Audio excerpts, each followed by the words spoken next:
As the market continues to wait on key inflation data, at least at the recording of this podcast currently right now, there's events that are happening across the board that aren't being looked at because Wall Street is worried about the inflation data, which is fine. It's because Wall Street, that's what they're focusing on today, but we won't.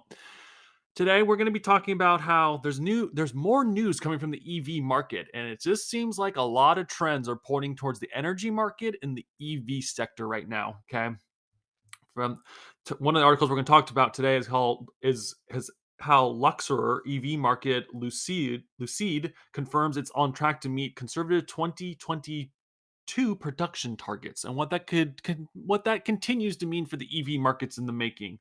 There's big news from Moderna and Merck, which are jointly developing a cancer vaccine for high risk melanoma patients, and what that could potentially mean going forward for the cancer industry.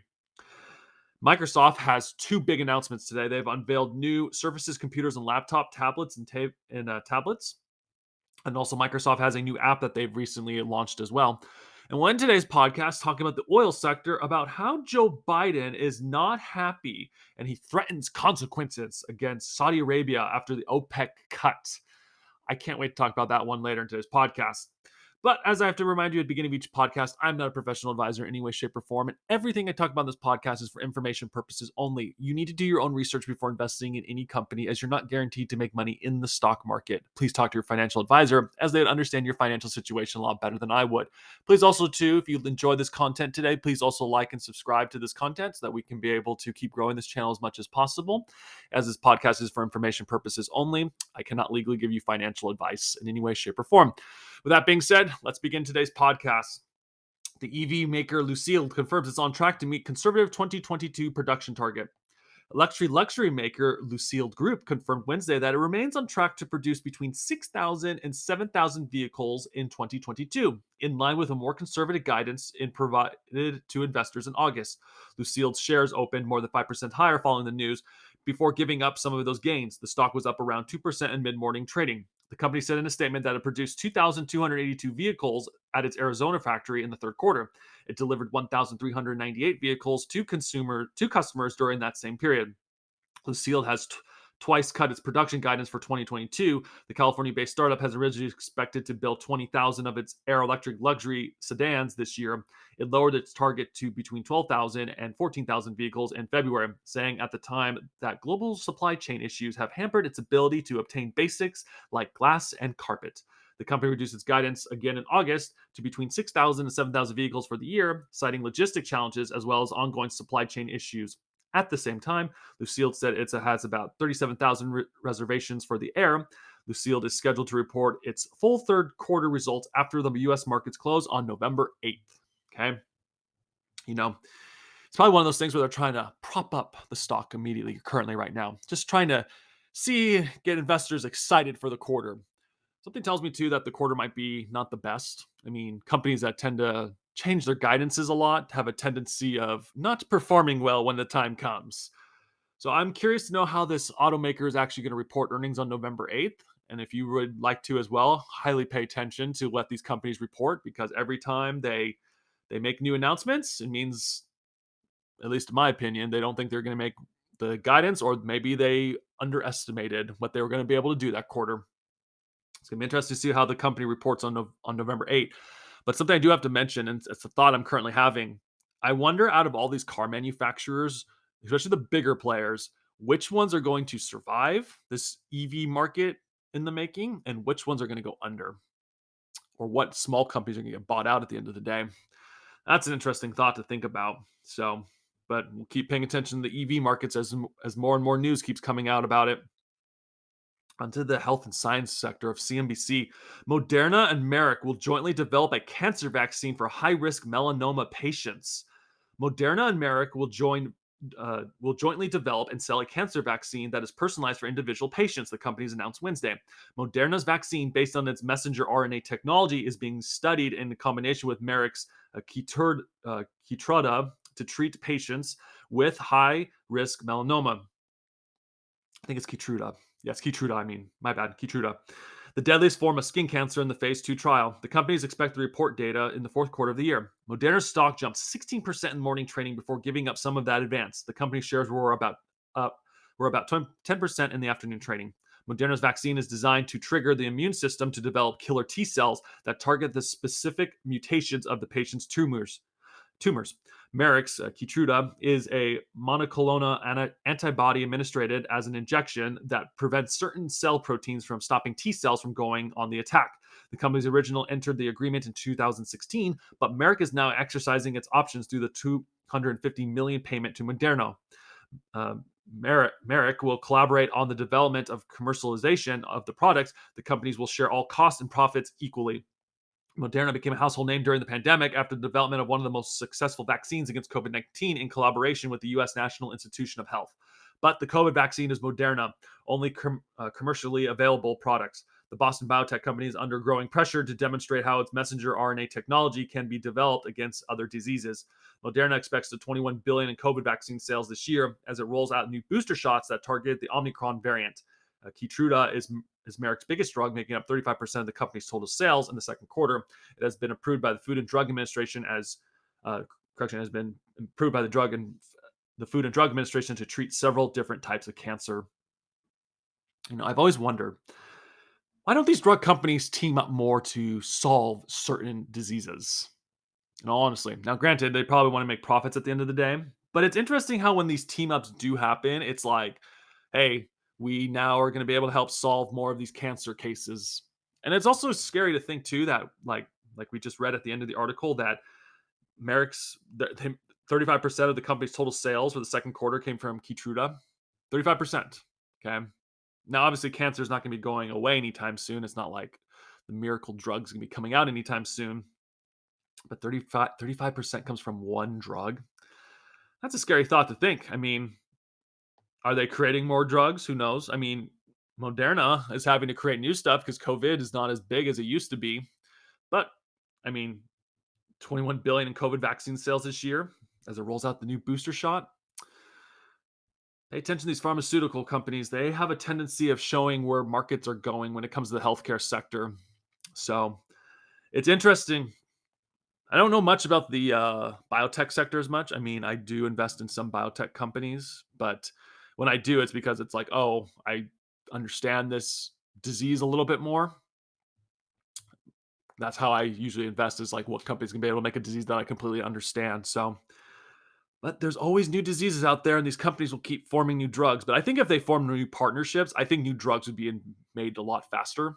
And I think at the same time, I think their profits would increase too, especially if they had to split it with another company, especially if it came up with a cure of certain diseases like certain cancers. So, fun day for the biotech market, but I'm glad these two are teaming up to help stop at least one more cancer on the list.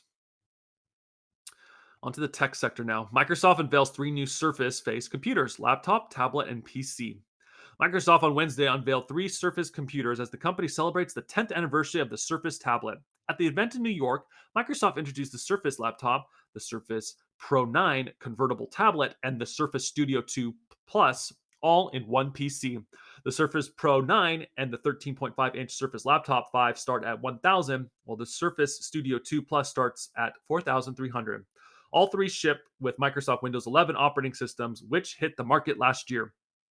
All new Surface models will be available in select markets beginning October 25th, and in additional markets in months, Microsoft said.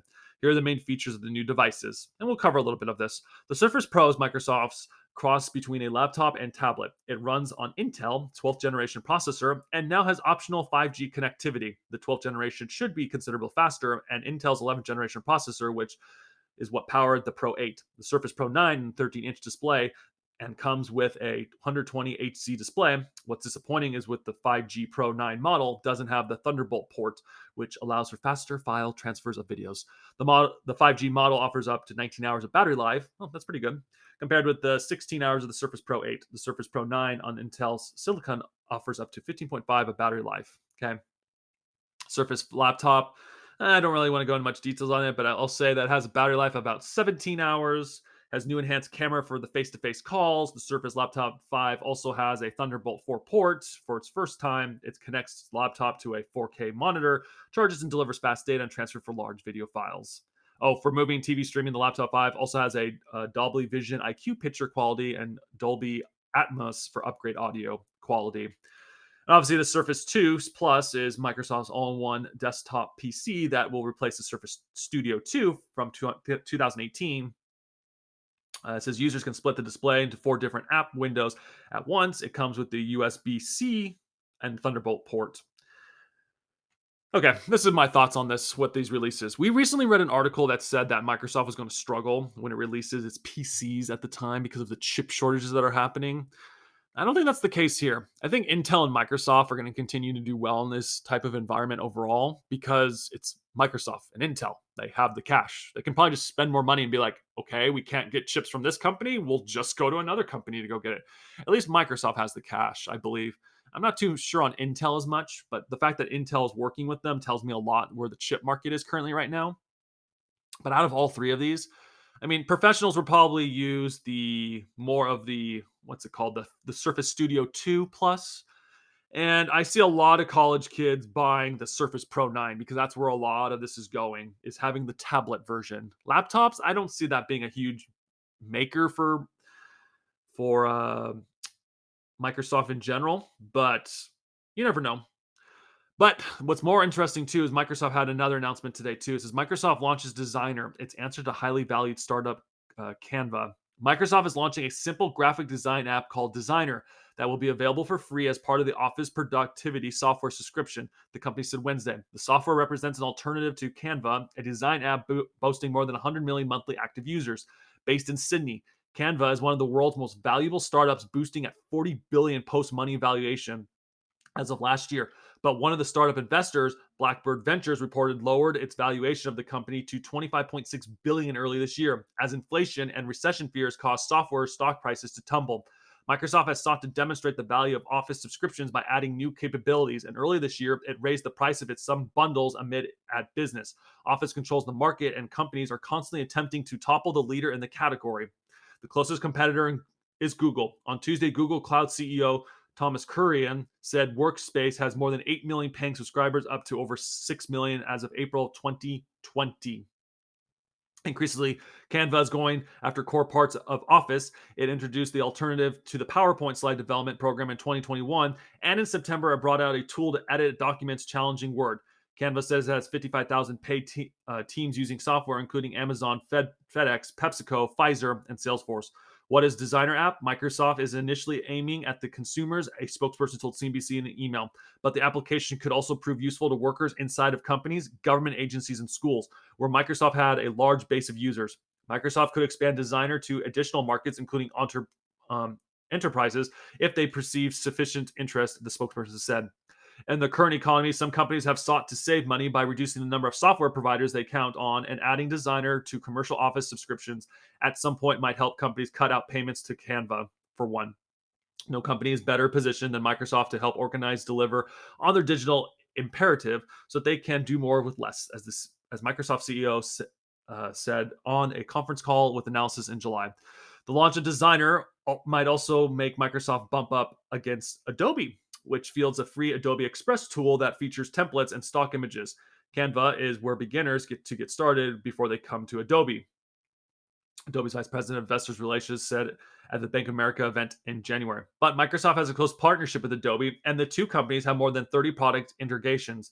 Adobe remains our key at scale strategic partner, and this new consumer design application does not change our engagement with Adobe in any way, Microsoft spokesperson told CNBC in an email. Microsoft, in my opinion, is always going to be a software company at the end of the day.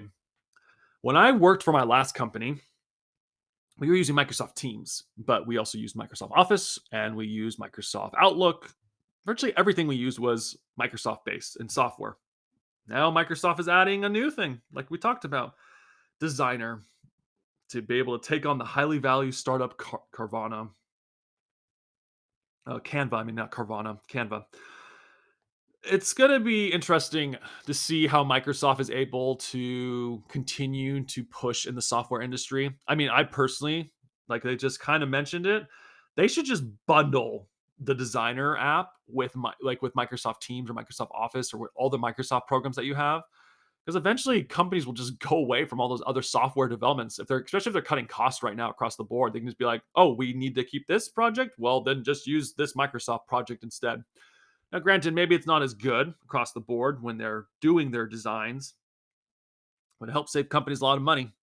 Microsoft seems to be heading more towards the we're going to control everything in the software industry and be able to make sure that when recessions hit, we don't get affected, which might be a good strategy at the end of the day because all these other companies might get affected. But I mean, it's interesting to see how when they announced the new products and services for their laptops, surfaces, and just everything they're releasing for hardware, then software is also coming out too at the same time. Maybe they should also make that software part of the computers, like especially now. I would personally put it into their tablets so that the kids in college start using their current their current apps now. Then later on, you have the kids who enter the workforce start using those apps instead of using the Adobes or the Canvas. I mean, that's probably a better strategy at the end of the day because a lot of kids are going to tablets, at least from what I've been talking to. So Microsoft, they know what they're doing. They continue to know what they're doing, but they're now trying to compete with Canva. So because it says here too, Canva is going after core parts of Office. It introduced an alternative to the PowerPoint slide development. So Microsoft has some competition. So it's going to be interesting to see how it all goes about going forward. Last thing we'll read about today is on the politics sides and has to do with our lovely oil and gas situation, where Biden threatens consequences for Saudi Arabia after OPEC cut, but his options are limited. President Joe Biden, this is from CNBC, by the way. President Joe Biden is angry at Saudi Arabia for the decision to slash oil production along with OPEC allies against U.S. wishes, as he made no secret of it. With the global economy on a knife edge and energy prices high, Washington sees the kingdom's move, which made in coordination with Russia and other oil producing states, as a snub at the blatant display of siding with Moscow. The oil producer group in early October announced its largest supply cut since 2020 in the tune of 2 million barrels per day from November, which members say it's designed to spur a recovery in crude prices to counter the potential fall in demand. For this, Biden is in an interview with CNN on Tuesday that there would be consequences. He did not go into further detail as to what those consequences might be, but what the Biden administration options they could they backfire? Oh, of course they would. Okay, and we'll get into that in a second. Going on to the article says weapons and antitrust laws. The Saudi Arabia-U.S. relationship was founded, broadly speaking, on the principle of energy for security. Washington has since the 1940s provided billions of dollars of military and security aid to Saudi Arabia. But in recent years, and particularly since the Obama administration began making diplomatic inroads with Iran, that the U.S. commits to its security has waned. The truth is, neither side has been holding up their end of the bargain for nearly 10 years now, said Michael Stevens, an associated fellow of the Royal United Service Institute of London, told CNBC. Quote, what you're seeing, I think, are permanent fractures in the relationship that are based on the fact that neither side really sees as much strategic benefit in the other as they did 20 years ago, Stevens said, added that Saudi Arabia OPEC oil production cut is a reflection of that. The potential consequences Washington can put in action include cutting its military support to the Saudi kingdom and going after OPEC with U.S. laws. Yes, because OPEC cares about U.S. laws. They don't give a crap. They will find other ways to sell their oil to the United States if need be. Gosh, these idiots in Washington. Continuing on with the article, it says, indeed, just one day before Biden's comments, Senator Bob Mendez, a Democrat from New Jersey chairman, and the Senate Foreign Relations Committee demanded that the U.S. immediately halt all cooperation with Saudi Arabia, including weapon sales. Quote, the United States must immediately freeze all aspects of our cooperation with Saudi Arabia, including any arms sales and security cooperation beyond what is absolutely necessary to defend U.S. personal interests, Mendez said in a statement. In an earlier interview with CNBC, Senator Chris Murphy, Democrat from Connecticut, asked, what's the point of looking the other way when the Saudis chop up journalists and repress political speech inside Saudi Arabia? If when the chips are down, the Saudis effectively choose the Russians over the U.S.? Even Senator Bernie Sanders, the independent from Vermont, I guess they're calling him now, weighed in, demanding tweets that if Saudi Arabia, one of the worst violators of human rights in the world, wants to partner with Russia to jack up US gas prices, it can get Putin to defend its monarchy. We must pull all US troops out of Saudi Arabia, stop selling them weapons, and end the price fixing oil cartel. Beyond withstanding military aid, there are legal channels the US government can pursue. One is NOPEC bill, which stands for No Oil Producing and Exporting Cartels, which would classify OPEC as a cartel and subject its members to antitrust legislation. Some long discussed by lawmakers, the bill is designed to protect U.S. consumers and businesses from artificial oil spikes. It passed a Senate committee in early May and hasn't been signed into law, but could expose OPEC countries and partners to lawsuits for coordinating supply cuts that raise global crude prices. The bill would still need to be passed by a full Senate and House signed into law by the president to go into effect. OPEC ministers have previously criticized the NOPEC bill, warning it could bring greater chaos to energy markets. Last thing we'll read. The consequences for the U.S. and the crude oil prices. The decision by OPEC Plus, which constitutes OPEC and its non-OPEC allies like Russia to cut its output, underscores the extent of which the Biden administration has lost its ability to influence Saudi OPEC Plus policy. Uh, the White House has very few good options despite Biden's warning of consequences. After the cut, he said, noting U.S. lawmakers' threats to antitrust legislation and removal of U.S. military assets from Saudi Arabia. While both courses of the action would send a clear message, this could backfire for both the U.S. and for crude prices. Both of those options would threaten to break already fraught relations, which in turn could put greater upward pressure on oil and fuel prices. In short, a breakdown of U.S.-Saudi Arabia relations would mean a higher Middle East risk premium for the global oil markets and higher oil and fuel prices, he explained. This is the opposite of the White House is trying to achieve ahead of a midterm election in November. And there it is. Joe Biden is not happy. He's probably going to lose a lot of seats in the House, potentially. There's a lot of things that can happen between now and the midterm elections, and he could lose seats in the Senate. He's going to lose one of them, either the House or the Senate at the end of the day. This isn't a political channel, obviously. But the fact that Joe Biden is mad at OPEC Plus, because it might have a lot of consequences for his presidency. In reality, I still think that the United States needs to become energy independent again.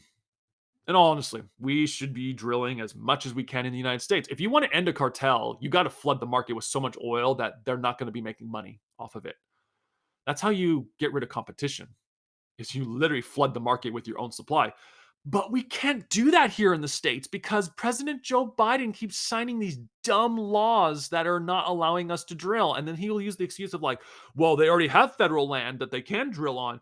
Well, not when you keep making these ridiculous laws and regulations and what has to be built on them. That's another issue within itself. Okay. Because needs to be pointed out too. Okay. It's also key to note that 2 million barrels per day cut will not, in fact, be as big as the headline figured. Several member states have already been far short of their individual production ceilings. For Iraq, for instance, that indicated will be producing more than its assigned quota. Okay. Still, many American politicians have long been out of patience with the nature of the U.S. Saudi relationship, especially as U.S. imports of Saudi oil have shrunk over the years, and more than 80% of Middle East crude exports now go to Asia. Let's read that one more time. 80% of Middle East crude exports now go to Asia.